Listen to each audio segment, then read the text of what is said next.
Buenas tardes, estoy segura de que entre los presentes habemos muchos que hemos visto ejemplos de guitarristas como este. O este.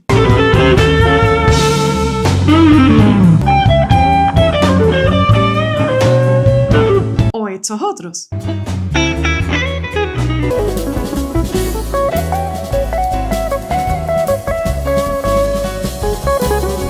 Pero no solo son guitarristas, también pianistas,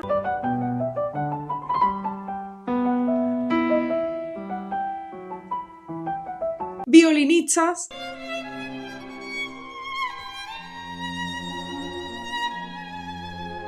pintores, escritores. Bueno, pues de las muchas curiosidades y excentricidades para músicos que os traigo hoy, esta es una de ellas. ¿Por qué hay músicos que abren la boca o sacan la lengua cuando están tocando? Habemos explicación científica. Esto no ocurre porque sí. Al parecer, la parte del cerebro que controla las manos y los pequeños movimientos de esta y de sus dedos está conectada a la boca, a los músculos de la mandíbula y de la cara. En el siglo XX, el neurocirujano Wilder Penfield descubrió con cirugías en las que los pacientes permanecían despiertos que si estimulaba ciertas áreas de sus cerebros eléctricamente, esto producía movimientos en distintas áreas del cuerpo. Así, Penfield consiguió crear una especie de mapa del cuerpo, como si fueran las coordenadas, para que cuando tú toques en aquella parte, te lleve a otra localización de todo el cuerpo. Lo llamó homúnculo, que significa hombrecillo en latín. Y por lo visto, en ese homúnculo, las partes del cerebro, que además son muy grandes, que controlan el movimiento de los dedos, de las manos, están muy cerca de el movimiento de la boca, de la cara, la lengua y la mandíbula. Por eso incluso habrás visto a gente de todas las edades que cuando escriben hacen esto. Y sacan la lengua. O hacen cualquier actividad que implique el movimiento de los dedos y de las manos. Ese fenómeno se conoce como sincinesia. Es como vibrar por simpatía. Quieres mover una parte del cuerpo y aquella electricidad se irradia hacia otra. Y se forman las famosas monisquetas. ¿Estás harto de ir al supermercado y por culpa de esta horrible vida adulta que tienes que llevar bolsas y bolsas, cuando vienes de la compra cargando con un montón de bolsas y terminas con los deditos estrozaditos? ¡Oh! Y esto provoca grandes dolores para tocar tu instrumento. Pues se acabó con este vídeo tu sufrimiento. Este truco se lo vi al presentador de Art Attack y os lo traigo porque es súper útil. Cogemos el típico bote de detergente para la ropa que tiene que tener un asa así. Lo vamos a recortar alrededor del agujero por donde metes la mano para coger ese asa. No sé cómo... ¡Uy! Vale, voy a pedir una ayudita. Vamos recortando. Tened en cuenta que el bote tiene que estar vacío, ¿vale?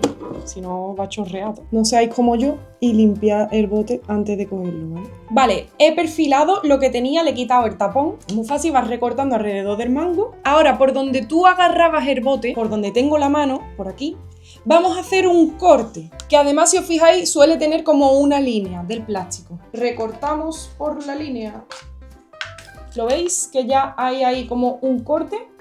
Vale, pues vamos a probarlo con las bolsas de la compra. Voy a por las bolsas de la compra, vais a flipar. Aquí vengo de la compra, señores. Venga, imaginarse que estamos en el supermercado, ¿vale? Y por esa rajita que hemos hecho última, vamos a meter la bolsa. ¡Ay! ¿Veis? Se meten las asas de la bolsa por esa rajita última que hicimos, ¿vale? Y ahora... ¡chan, ta, ta, chan! Podemos ir por la calle y no nos dolerán los deditos, porque ahora tenemos nuestra asa particular. Bueno, espérate, que te caben dos, ¿eh? Que te caben dos. ¡Anda! Que me voy de compras y no me duelen las manitas. Esto es alucinante, ¿eh?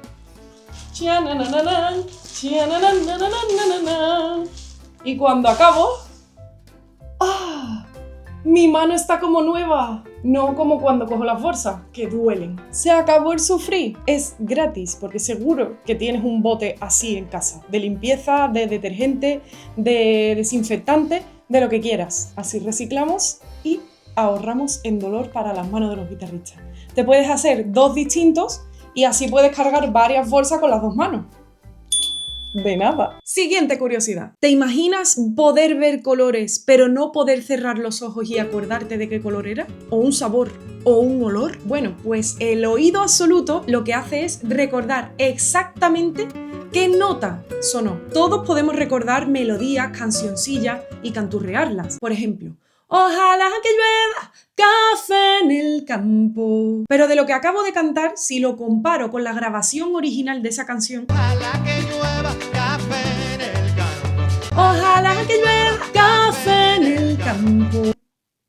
No están en el mismo tono. Mi mente, y la de la mayoría de los mortales, es incapaz de recordar el sonido exacto. Eso sería tener oído absoluto. Es una habilidad muy rara que se da en una de cada 10.000 personas por un patrón genético y también por una estimulación temprana, cuando eres muy pequeño, que te entrenen para poder recordarlos. Por ejemplo, yo soy capaz de cantar una escala mayor, do, re, mi, fa, sol, la, si, do, si, la, sol, fa, mi, re, do. Pero la nota do es diferente a la que yo acabo de cantar. Do, re, mi, fa, sol, la, si, do, si, la, sol, fa, mi, re, do. Es decir, mi oído es relativo. Yo me adapto a los nombres de las notas. Soy capaz de transportar los intervalos, pero no soy capaz de recordar exactamente qué sonido era y en qué altura exacta estaba. Eso solamente lo pueden hacer aquellos que tienen oído absoluto. Algunos aseguran que esto también es una dificultad, porque cuando van a un concierto están todo el rato pensando en el nombre de las notas. Coméntame si tienes oído absoluto y si también te pasa a ti. Casos como Mozart o Freddie Mercury son los más famosos. Una vez fui a un concierto de Sacha Al-Basandani. Selfish, I wish you could stay forever. Es un cantante de jazz espectacular que tuve la suerte de escuchar en mi pueblo. Yo era pequeña, estaba estudiando ya en el conservatorio y me llamó muchísimo la atención porque empezó a cantar una canción y cuando terminó empezó a darle el tono él al pianista y al contrabajista. Empezó a cantar antes de que los músicos empezaran a tocar para darle a él el tono. Y yo flipé porque digo, ¿cómo es capaz de recordar específicamente en qué tono va la canción? Lo hizo unas cuantas de veces con canciones diferentes. Llegué a la conclusión de que tenía oído absoluto, porque si no, esto no sería posible. Bueno, siguiente truquito, siguiente curiosidad y excentricidad para músicos, es distintas maneras de atar tus cuerdas cuando las cambies en tu guitarra al puente de abajo de la caja de resonancia. Bueno, os dejé la básica, ¿vale?, en este vídeo en mi canal. Pero mirad qué cosa más chula para atarlas en forma de clave de sol. Como veis, introduce la cuerda primero, luego la va reliando en torno a esa que ha introducido por los agujeritos del puente y luego le hace la forma, va curvando para conseguir esa forma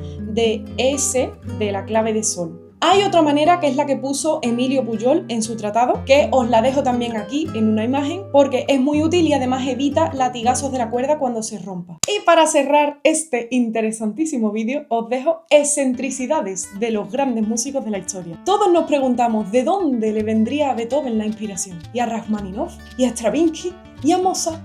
Pues os traigo muchas anécdotas que os van a hacer explotar la cabeza. Y es que Beethoven aseguraba que no podía concentrarse para componer sin tomarse todas las mañanas 60 granos de café. Y justo antes de ponerse a componer tenía que estar 10 minutos con la cabeza metida en un pilón de agua congelada. Aseguraba que esto le aclaraba las ideas y que le refrescaba y le hacía despertar. Johann Sebastian Bach era otro adicto al café. Incluso compuso la cantata del café.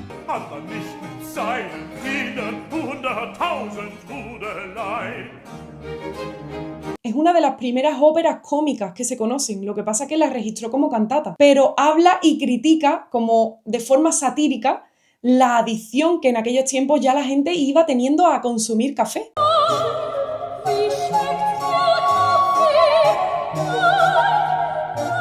Para poder tener energía para afrontar el día. No estaban tan alejados de nuestros tiempos, allá por el siglo XVIII. Stravinsky era otro excéntrico que tenía que estar 15 minutos boca abajo, con la cabeza para abajo, para que le llegara la sangre a los pensamientos. Y así decía que le fluían mejor las ideas.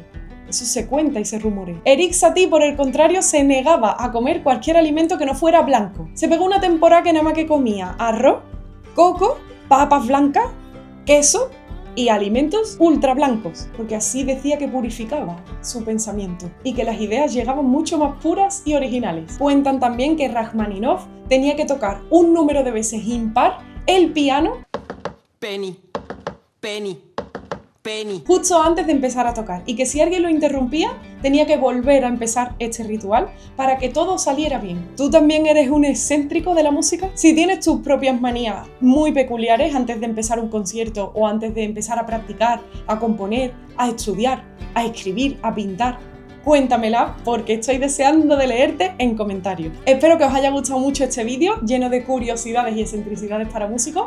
Si es así, suscríbete, da me gusta, comparte el link de YouTube con tus amigos, deja tu comentario, por supuesto, que estaré encantada de leerlo. Encontrarás muchas más anécdotas curiosas en mi libro, Guitarra Flamenca y Guitarra Clásica, dos mundos diferentes que puedes conseguir en mi web, y además os hablo del maravilloso mundo de la guitarra. Espero que te haya gustado y nos vemos en el siguiente vídeo. Muchísimas gracias por verlo.